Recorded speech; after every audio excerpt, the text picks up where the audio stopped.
ஒரு மாநிலத்திலையும் ஒரு தேர்தல் இலக்கணம் இருக்குது. அந்தந்த மாநிலத்துடைய தேர்தல் இலக்கணத்துப்படி தான் முடிவுகள் வருகின்றன. மகாராஷ்டிராவில் ஒரு முடிவு வந்திருக்கிறது. அதில் அங்கே இருக்கும் பாரதிய ஜனதா கட்சி கூட்டணிக்கு ஒரு அமோக வெற்றி கிடைத்திருக்கிறது. ஆனால் ஜார்க்கண்டில் இந்தியா கூட்டணி, அதாவது ஜேஎம்எம் ஜார்க்கண்ட் முக்தி மோர்ச்சா தலைமையில் இருக்கும் இந்தியா கூட்டணி, காங்கிரஸ் கட்சி அங்கம் வகிக்கும் கூட்டணிக்கு அங்கு பெரும்பான்மை வந்திருக்கிறது. கர்நாடகாவில் இடைத்தேர்தல் 3 தேர்தல் நடந்திருக்கிறது. 3 இடைத்தேர்தலிலுமே காங்கிரஸ் கட்சி வெற்றி பெற்றிருக்கிறது. கேரளாவில் 2 இடைத்தேர்தல் சட்டமன்றத்துக்கு ஒரு சட்டமன்றத்தில் காங்கிரஸ் கட்சியும் ஒரு சட்டமன்றத்தில் கம்யூனிஸ்ட் கட்சி வெற்றி பெற்றிருக்கு. பாராளுமன்ற இடைத்தேர்தலில் திருமதி பிரியங்கா காந்தி வாத்ரா அவர்கள் அமோக வெற்றி பெற்றிருக்கிறார். அதனால் இன்னும் ஒரே மாதிரி முடிவுகள் எல்லா இடத்துலையும் வரலை. ஒரு ஊருக்கும் ஒரு இலக்கணம் இருக்குது. அந்த இலக்கணத்துப்படி தேர்தல் முடிவுகள் வருகிறது. இதுலேருந்து என்ன தெரியுதுன்னா, ஒரு மாநில முடிவுகளுக்கும் மற்ற மாநில முடிவுகளுக்கும் எந்த விதமான சம்பந்தமும் கிடையாது என்று தெளிவாக தெரிகிறது. கூட்டணி கட்சிகள் பிரச்சனை ஏற்பட்டு என்னது கூட்டணி கட்சிகளில் பிரச்சனை ஏற்பட்டு தான் இந்த வெற்றி கிடைச்சிருக்கு. பிரியங்கா காந்தி வெற்றி வாங்கப்பட்ட வெற்றி. மேலும் இவர் நாடாளுமன்றத்துக்கு போகிறது வாரிசு அரசியல் அப்படின்னு சொல்லி தமிழிசை சவுந்தரராஜன் விமர்சனம் பண்ணியிருக்காங்க.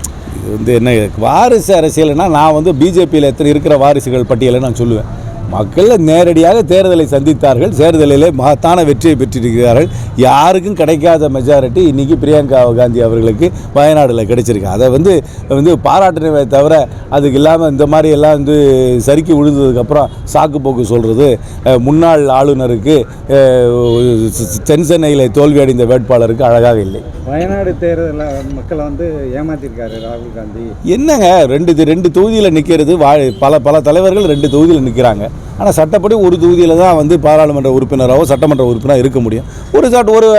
ஒரு இடத்த சட்டப்படி ராஜினாமா பண்ணி அதில் இடைத்தேர்தல் வருது. அதில் இன்னும் கட்சி சார்பாக இன்னொருத்தர் நிற்கிறாங்க, ஜெயிக்கிறாங்க. இதெல்லாம் இயல்பாக நடக்கிற விஷயம் தானே. அதனால் அப்படிப்பட்டாக்க நாங்கள் பாஜகவனா சட்டத்தை மாற்ற சொல்லுங்கள். யாருமே ஒரு தொகுதிக்கு மேலே நிற்க முடியாது, சட்டத்தை மாற்ற சொல்லுங்கள். ஆனால் சட்டத்தில் இடம் இருக்கு. 2 தொகுதியில் நிற்கலாம், ஜெயிக்கலாம். ஜெயிச்சதுக்கப்புறம் எது வேணுமாலும் வச்சுக்கலாம்னு சொல்லாமே. அப்படி பார்த்தாக்க எத்தனையோ பேர் சட்டமன்ற உறுப்பினராக இருக்கிறாங்க, அவங்க பாராளுமன்றத்தில் நிற்கிறாங்க. அப்புறம் பாராளுமன்றத்தில் ஜெயிச்ச அப்புறம் சட்டமன்ற தொகுதியை ராஜினாமா சொல்கிறாங்க. அப்போ ஏமாற்றிட்டாங்கன்னு சொல்ல முடியுமா? அப்புறம் பாராளுமன்ற உறுப்பினர்கள் எத்தனையோ பேர் சட்டமன்றத்தில் நிற்கிறாங்க, அதுக்கப்புறம் ராஜினாமா பண்ணுறாங்க. இப்போ குமாரசாமி அவர் சட்டமன்ற உறுப்பினராக இருந்தார் கர்நாடகாவில். அதுக்கப்புறம் பாராளுமன்ற தேர்தலில் நின்று ஜெயிச்சு மந்திரி ஆகிட்டார். அவர் இப்போ ராஜினாமா பண்ணார்ல சட்டமன்றத்தை. அதுக்கப்புறம் தானே இடைத்தேர்தல் அவர் பையன் இப்போ நின்று தோற்று போயிட்டார் காங்கிரஸ் கிட்ட. அதனால் அப்போ அதை ஏமாற்றிட்டாங்கன்னு தென்சென்னையில் முன்னாள் வேட்பாளர் சொல்லுவாங்களா? அதான் பிரச்சனை பெரிய பிரச்சனை தான். அது பெருசாக வரப்போகுது. நாங்கள் ஹிண்டன்பர்க் ரிப்போர்ட் வரும்பொழுதே நாங்கள் கூட்டு பாராளுமன்ற குழு விசாரிக்கணும்னு சொன்னோம். அதை உதாசீனப்படுத்தினாங்க. இப்போ அமெரிக்காவில் இருக்க டிபார்ட்மெண்ட் ஆஃப் ஜஸ்டிஸும் எஸ்சிசியுமே அவங்க மேலே ஒரு சார்ஜ் ஷீட் போட்டிருக்கிறாங்க. இதுக்கு மத்திய சர்க்கார் பதில் சொல்ல வேண்டும். ஏன்னா அதானி குழுமம் நேரடியாக எந்த ஒரு மாநிலத்துக்கும் அவங்க மின்சாரம் விநியோகம் பண்ணல. SECI solar energy corporation of இந்தியான்னு மத்திய சர்க்கார் கட்டுப்பாட்டில் இருக்கிற நிறுவனத்து மூலம் தான் பண்ணியிருக்காங்க.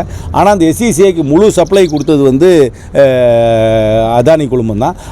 அதனால தான் அவங்க வெவ்வேறு மாநிலத்தில் போய் அங்கே இருக்கிற அதிகாரிகளிடம் பேசி அந்த நிறுவனத்திலிருந்து மின்சாரம் வாங்க சொல்லியிருக்காங்க. அதனால் மத்திய சர்க்கார் கண்டிப்பாக விளக்கம் அளிக்க வேண்டும். என்னை பொறுத்த வரைக்கும் ஒரு கூட்டு பாராளுமன்ற குழு இதை விசாரிக்க வேண்டும். விஜய் அரசியல் எப்படி சார்? விஜயனுடைய அரசியலால் திமுக காங்கிரஸ் கூட்டணியில் எங்கள் கூட்டணி எந்த பிரச்சனையும் வராது. எங்கள் கூட்டணி அமோகமாக ஒற்றுமையாக இருக்கிறது. நாளை வருகின்ற சட்டமன்ற தேர்தலில் வெற்றி பெறும். அவர் இப்போ தான் மாநாடு போட்டிருக்காரு, ஏதோ அறிவிக்கைக்கெல்லாம் கொடுத்துருக்காரு. அந்த அறிவிக்கை இனிமேல் அவர் இன்னும் ஒரு பிரச்சனைக்கு அவருடைய கருத்தை சொல்லட்டும், அப்புறமே அமைப்பை போடட்டும். அப்புறம் அவர் தனியாக நிற்கிறாரா கூட்டணியில் நிற்கிறாரெல்லாம் பார்க்கலாம். இன்னும் 1.5 வருஷம் இருக்குல்ல, தெரியலைங்க. 1.5 வருஷம் இருக்குங்க. உலகமே மாறும் 1.5 வருஷத்தில். அதனால் இப்போ எப்படி சொல்ல முடியும்? எங்களை பொறுத்த வரைக்கும் திராவிட முன்னேற்ற கழகம் தலைமை தாங்கும் இந்தியா கூட்டணி வலுவாக இருக்கிறது. வருகின்ற தேர்தலிலும் இந்த கூட்டணி வெற்றி பெறும் என்று தான் நாங்கள் முழுமையாக நம்புகிறோம். சார், வர தேர்தலில் இந்த கூட்டணி தொடர்ந்து 1.5 வருஷம் இருக்கு. இந்த கூட்டணியில் இருக்க அனைத்து கட்சிகளும் இதே கூட்டணி. என்னை பொறுத்த வரைக்கும் கூட்டணியில் இருக்கும் எந்த கட்சிகளும் வெளியே போகிறதுக்கு வாய்ப்பு கிடையாது. கூட்டணியில் இருக்கும் அனைத்து கட்சிகளும் ஒற்றுமையாக இருக்கும். இந்த கூட்டணி கடந்த தேர்தலில் எப்படி வெற்றி பெற்றதோ அதே போல வருகின்ற தேர்தலிலும் இந்தியா கூட்டணி திராவிட முன்னேற்ற கழகம் தலைமை தாங்கும் கூட்டணி வெற்றி பெறும் என்று தான். வடமாநில தேர்தலுடைய வெற்றி வாய்ப்பு சார், காங்கிரஸோட வெற்றி ஒரு மாநிலத்திலும் ஒரு இலக்கணம் உண்டுங்க. ஒரு தேர்தலில் ஜெயிப்போம், ஒரு மாநிலத்தில் ஜெயிப்போம், ஒரு மாநிலத்தில் ஜெயிக்காமல் போகலாம். அதனால் அதனால் ஒரு மாநில முடிவுகள் வந்து இன்னொரு மாநில முடிவுகளை வந்து பெரும்பான்மை ஒரு மாநிலத்தில் இருக்கிற முடிவுக்கும் இன்னொரு மாநிலத்தின் முடிவுக்கும் சம்மந்தமே கிடையாது. இப்படி பார்த்தா ஜார்க்கண்டுக்கு முடிவுக்கும் மகாராஷ்டிரா முடிவுக்கும் சம்மந்தம் இருக்கா? சம்மந்தம் கிடையாது. கர்நாடகாவில் இடைத்தேர்தலில் வெற்றி பெறுவதற்கும் உத்தரப்பிரதேசில் இடைத்தேர்தலில் தோல்வி அடைவதற்கும் சம்மந்தம் இருக்கா? சம்மந்தம் கிடையாது.